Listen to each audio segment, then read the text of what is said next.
అండి. అందరికీ నమస్కారం. నేనైతే 7 శనివారాల పూజ మళ్ళీ స్టార్ట్ చేశాను. సో, ఫస్ట్ అయితే నేను 4గో వారం పూజ చేసుకుంటున్నాను. పూజా విధానం చాలామంది ఫోన్ చేసి అయితే అడుగుతున్నారు. సో, ఈరోజైతే మాత్రం నా పూజ ఫస్ట్ నుంచి లాస్ట్ వరకు నేను ఎలా చేసుకున్నాను, పూజకు కావాల్సినవి ఏంటి, మనకున్న వాటిలో మనం పూజ ఎలా చేసుకోవాలో అయితే ఈ వీడియోలో అయితే చూపిస్తాను. వచ్చేయండి చూసేద్దాము. గోవిందుని పూజ అయితే చాలా చక్కగా జరుగుతుంది. మనం అనుకుంటే మాత్రం 7 శనివారాలు కూడా ఏ ఆటంకం కూడా ఉండదు మనకి. నాకైతే నా ఎక్స్పీరియన్స్ బట్టి నేను చెప్తున్నాను. పూజ అయితే నేను చాలా బాగా చేసుకున్నాను. నాకు లేడీస్ ప్రాబ్లమ్స్ కూడా ఏ ఆటంకం లేకుండా పూజ అయితే చాలా చక్కగా అయింది. సో, పూజలోకి అయితే వెళ్ళిపోదాం ఏమేమి అవసరమో.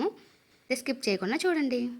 సమ్మర్ హాలిడేస్కి ఊరొచ్చాను కదా! ఇక్కడ మా సచివదత్త వాళ్ళ ఇంట్లో అయితే శంఖ పువ్వులు చాలా ఎక్కువ ఉన్నాయి. మొక్కకు చూడండి చాలా నింపుగా ఎన్నున్నాయో కదా! సో, నేనైతే పువ్వులన్నీ కోసేసాను. పువ్వులన్నీ కోసేసి వెంకటేశ్వర స్వామికి దండ అయితే కట్టాను. చాలా బావుంది. ఒక్క పువ్వులతో ఇంకా నందివర్ధన పువ్వులతో అయితే దండ కట్టాను. చాలా బాగా వచ్చింది. పువ్వులైతే చిన్న మొక్కే గానీ ఎన్ని పువ్వులు పూసాయో, అంతే మన పల్లెటూరులో మట్టే అంత బాగుంటుంది అనుకోవచ్చు. చూడండి ఎన్ని పువ్వులు ఉన్నాయి. ఇంకా అత్తయ్య కూడా ఇన్ని పువ్వులే తెంపుకున్నారు. సో, నేనైతే ఇన్ని కోసుకున్నాను. సో, మొత్తానికి నేనైతే దండ కట్టేశాను. పూజ రెడీ చేసేసుకోవడానికి సిద్ధం చేసుకుంటున్నాను. పిండి దీపాలు రెడీ చేసుకోవడానికి పిండి అయితే కలుపుకున్నాను. కోసమైతే కొంచెం నెయ్యి, ఇంకా కొంచెం బెల్లం, కలుపుకున్నాను. అరటిపండు వేసుకొని కలుపుకొని పిండి దీపాలు చాలా చక్కగా వచ్చాయి నాకు. గట్టిగా కలుపుకొని పిండి అయితే నేను 7 దీపాలు పెట్టుకున్నాను. 7 ఒత్తులు వేసుకున్నాను. పూజ సామాన్లు అయితే క్లీన్ చేసి పెట్టుకున్నాను. సో, శంఖ పువ్వులతో అయితే దండ కట్టాను కదా! సో, అది గోవిందుడికి అయితే వేశాను. నా దగ్గర ద్రాక్ష పళ్ళు, మామిడి పళ్ళు మా సీజన్లో ఇంటి దగ్గర ఉంటే అవే పెట్టాము. 7 ప్రమిదలకి నామాలు పెట్టుకొని మనం పూజ అయితే నేను నువ్వుల నూనెతోనే చేసుకున్నాను. లాస్ట్ వీక్ నువ్వుల నూనె లేదనుకున్నాను, నెయ్యితో పెట్టాను.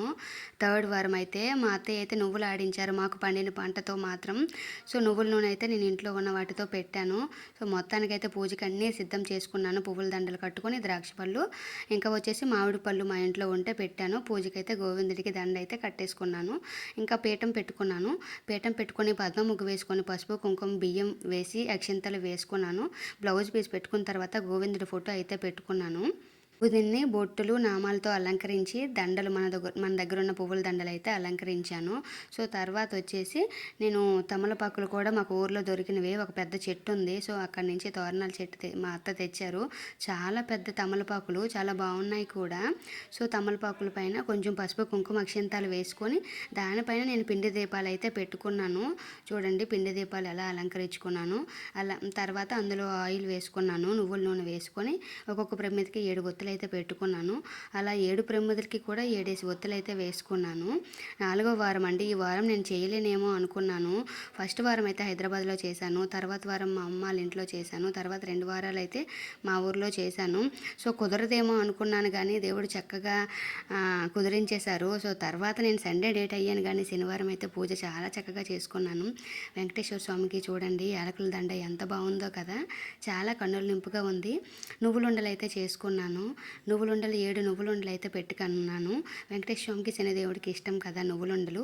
ఇంకా వచ్చేసి పానకం, బెల్లం నీళ్ళలో కొంచెం యాలకుల పొడి, మిరియాల పొడి వేసి మనం పానకం అయితే చేసుకుంటాం. ఇంకా వడపప్పు బెల్లం వినాయకుడికి చాలా ఇష్టం కదా, పసుపు గణపతిని చేసుకొని వడపప్పు బెల్లం అయితే పెట్టుకుంటాం. ఇంకా శనిదేవుని కూడా చేసుకొని మనం వెంకటేశ్వర స్వామికి ఎలా పూజ చేసుకుంటామో అలాగే శనిదేవునికి కూడా పూజ చేసుకుంటాం. ఇద్దరు ఒకలే అని ఆల్రెడీ ఆ బుక్లోనే ఉంటుంది.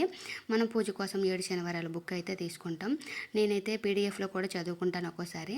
సో, బుక్ అయితే నేను ఆల్రెడీ తీసుకున్నాను కాబట్టి బుక్లోనే చదువుకున్నాను. లలివేలు మంగ అష్టోత్తరాలు, ఇంకా లక్ష్మీదేవి అష్టోత్తరాలు, వెంకటేశ్వర స్వామి అష్టోత్తరాలు, పూజ అంతా అయిపోయిన తర్వాత గోవిందనామాలు కూడా చదువుకుంటాను.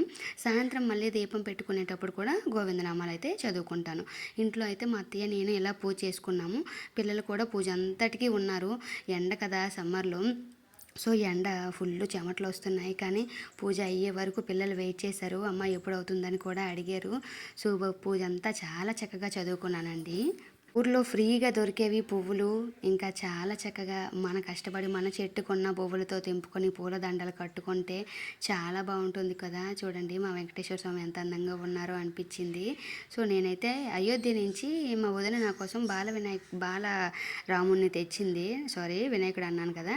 సో, బాలగణపతిని రాముడినైతే తీసుకొచ్చింది. అదైతే వెంకటేశ్వర స్వామి స్వరూపమే కదా బాలరాముడు. అందుకని చెప్పి నేను పెట్టుకున్నాను. పెట్టుకొని పూజ అయితే చేసుకున్నాను.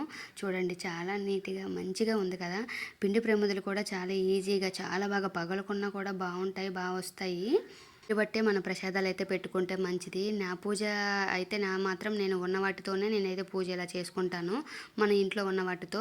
పళ్ళు, ద్రాక్ష పళ్ళు అయితే తప్పకుండా నాకైతే నల్ల ద్రాక్ష పళ్ళు దొరకలేదు. అందుకని పచ్చ ద్రాక్ష పళ్ళు అయితే పెట్టుకున్నాను. తర్వాత అయితే మనం ఏం కోరుకుంటామో ఆ కోరిక మనసులో పెట్టుకొని గోవింద గోవింద అనుకొని దీపాలు అయితే వెలిగించుకోవాలి. పిండి దీపాలకి. నామాలు కూడా నాకు ఈసారికి బాగా వచ్చాయి అనిపించింది. నేను చాలా బాగా సాటిస్ఫై అయ్యాను. దీపాలు కూడా చాలా ముచ్చటగా ఉన్నాయి.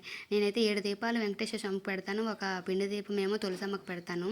తులసమ్మ దగ్గర పిండి దీపం అయితే నాకేమైందంటే చీమలు సాయంత్రం వరకు అయితే ఆ చీమలు అలా కొరుక్కొని మళ్ళీ పిండి చేసేసాయి.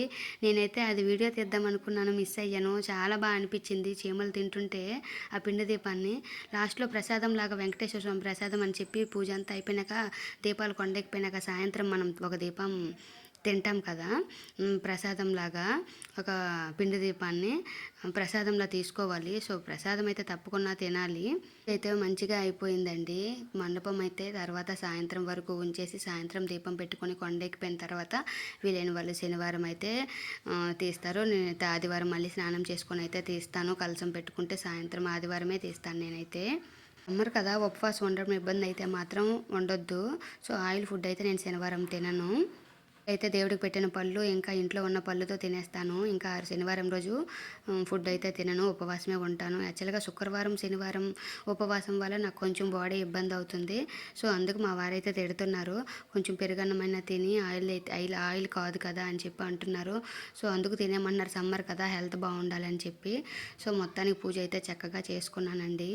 పూజ చాలా బాగా అయింది. నాకు అనుకోకుండా నేను ఈ పూజ అయితే స్టార్ట్ చేశాను. లాస్ట్ టైం అయితే 7 వారాలు అయిపోయినాక నేను తిరుపతి కొండకి వెళ్ళి వచ్చాను. దర్శనం కూడా చాలా చక్కగా అయింది.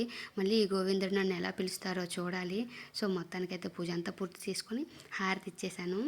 అందరికీ కూడా ఇంట్లో వాళ్ళకి హారతి ఇచ్చేసి పూజ చేసుకొని చక్కగా సాయంత్రం కూడా గోవిందనామాలు చదువుకున్నాను. మీకైతే మాత్రం ఈ వీడియోని అయితే లైక్ చేసి నా ఛానల్ అయితే సబ్స్క్రైబ్ చేసుకోండి friends. Thank you very much. Thank you అండి. అనుకున్నా సరే తప్పగా తీరుతుందండి. నేను చెప్తున్నాను. నేను కూడా ఫేస్ చేశాను. నిజంగా వెంకటేశ్వర స్వామి పూజ చాలా మంచిది. ఒకసారి ట్రై చేయండి.